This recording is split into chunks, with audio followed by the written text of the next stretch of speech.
In today's video, we're going to delve into a topic that has been milked into oblivion by most fitness salaries. Now, it's not HIT, it's not power building. Yeah, I'm talking about bulking. Now, bulking is fairly simple. You eat more than you burn. Usually, you want to make sure that the amount of food you intake compared to the one that you burn is not super low, but not super high. So a middle ground between a high surplus and a low surplus. Also, on top of that, you want to make sure that your food sources are high quality, you get proper sleep, proper training, and proper hydration to follow. With that, I summarized 90% of YouTube fitness content minus the 10 days worth of sponsors, so thank me for that. The thing that I want to talk about in this video is not bulking in itself, but how bulking relates to bodyweight bodybuilding. Bodyweight bodybuilding being the method by which you grow muscles by just employing your own body weight. That'd be bodyweight calisthenics, not weighted, just straight up bodyweight. And I believe that counterintuitively to what you might expect, bodyweight bodybuilding and bulking actually get along pretty well and have a lot of synergy. So that's what I want to talk about in this video.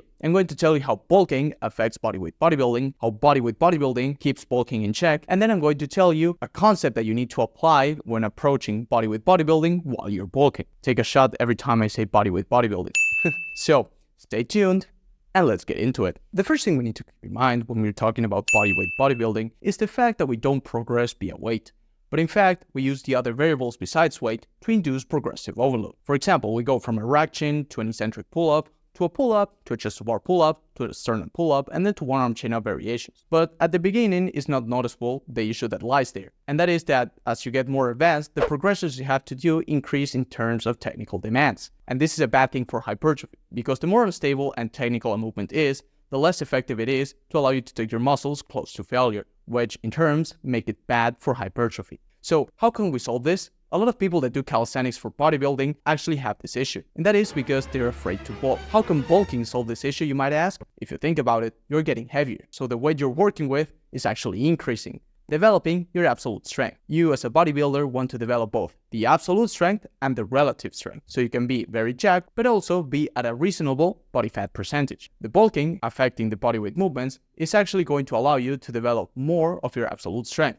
Yeah, it's going to take a little bit from your relative strength, but it's still going to be in acceptable parameters. Then we're going to talk about what happens when you neglect relative strength. In terms of the movements you're going to be doing, because you're going to be doing movements that are very more out of less weight, so they're going to have a lot of disadvantageous leverages, those slight increases in body weight that you're going to have are actually going to affect you a lot in terms of performance. Your 15 chest-to-bar pull-ups are quickly going to turn into 5, and maybe you have to even regress to regular pull-ups. And you might think this is a bad thing, but in reality, it's actually good, because you're able to go back to very basic movements and don't have to worry about the technical aspects of what you're doing. In summary, it allows you to simplify your program, and it allows you to go back to movements that you thought were not in the menu because you were getting too strong, and are able to squeeze them, and you're able to milk them, and you're able to reuse them and milk them for hypertrophy as much as humanly possible. So now we're going to move to the next section. I mentioned in the previous section that you want to develop both your absolute strength and your relative strength. But what happens if you neglect the relative strength? As it happens a lot in the weightlifting world. You see, a lot of people will start bulking, for example, in the hopes of getting jacked. So then they start tracking their workouts and see their bench press going up. Track the number of plates they have on the bar,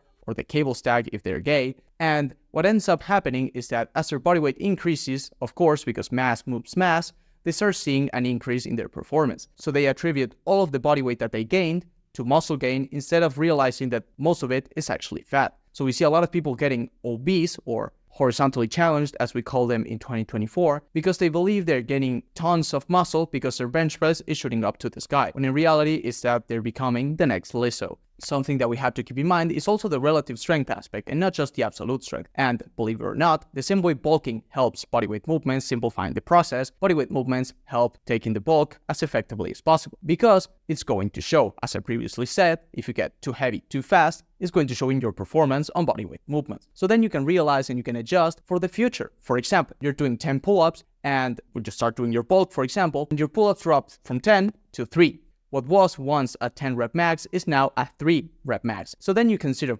I lost 7 reps of my pull-ups in just 2 weeks. What is going on? Well, you're getting fat. So then you can adjust what is going on and fix your bulk. Now, something extra I want to mention when it comes to bodyweight bodybuilding and bulking is that when you start bulking, your work capacity actually goes down because you get heavy. But there are ways of remedying this. Of course, you can do your GBP, right? But I think it's too time consuming for most people, unless you make a living out of fitness. For most people, what I would recommend is incorporating supersets, circuit-style training, and/or high reps. Oh man, caught a cold, I think. What I'm trying to get at is that bodyweight bodybuilding has movements that fit perfectly with these schemes. You can superset easily pull-ups and push-ups, pull-ups and dips. Your ring isolation, for example, you can do your ring curls, ring extensions, and ring facepulls, for example. Circuit-style training, of course, you can do your push-ups, pull-ups, squats, ring isolation. You can superset them however you want. So calisthenics is very versatile in that aspect. And in terms of high reps, I mean, what better practice to go high reps than calisthenics? Oh, push-ups are too easy because I can do 35 of them. Well, then do them, and it's going to condition you. So you have basically a problem that bulking has, and then you have the solution right next to it. And not only that, you have the synergy that I talked about before. So make sure that you include bodyweight movements when you're bulking. And now we can move on to the final section. For this last section, the thing that I want to talk about is a core concept regarding programming.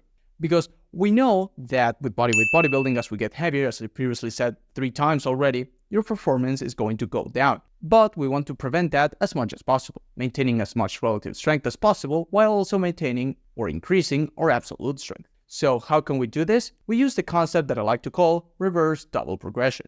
It's like double progression, but in reverse. How do we do it? It's fairly simple. With double progression, we know we have, for example, pull-ups, 3 sets of 6 to 10. We start off with 666, then we try to do 766, then 776, and so on and so forth, until we reach 10-10-10. And then we apply progressive overload via weight, for example, or adding an extra set, and then we keep going. We repeat the cycle. With reverse double progression, we do the exact same, but in reverse, and try to maintain the numbers as high as possible. For example, we do 3 sets of 6 to 10 with chest to bar pull-ups. At the beginning, we are, for example, 10-10-10. Then we start increasing our body weight via bulking, and what ends up happening is that our performance starts to drop. So what happens is that you go from 10-10-10 to, for example, 10-10-8, then to 10-8-8. Then eventually you might reach 10-8-6.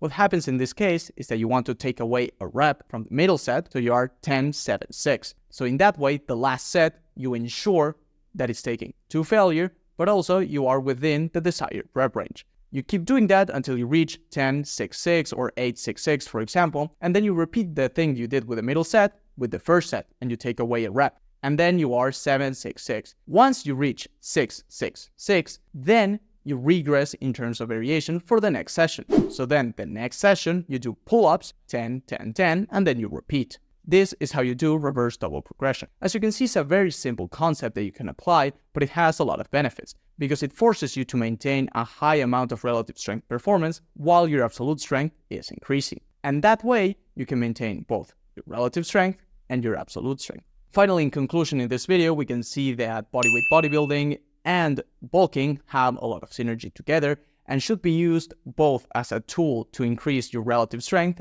and your absolute strength, getting jacked in the process. So this is all for today's video. Let me know what you think about this format. Did you like it? Did you not? Do you want more videos like this or prefer the PNG style? Let me know in the comments below. And as always, guys, thanks for watching.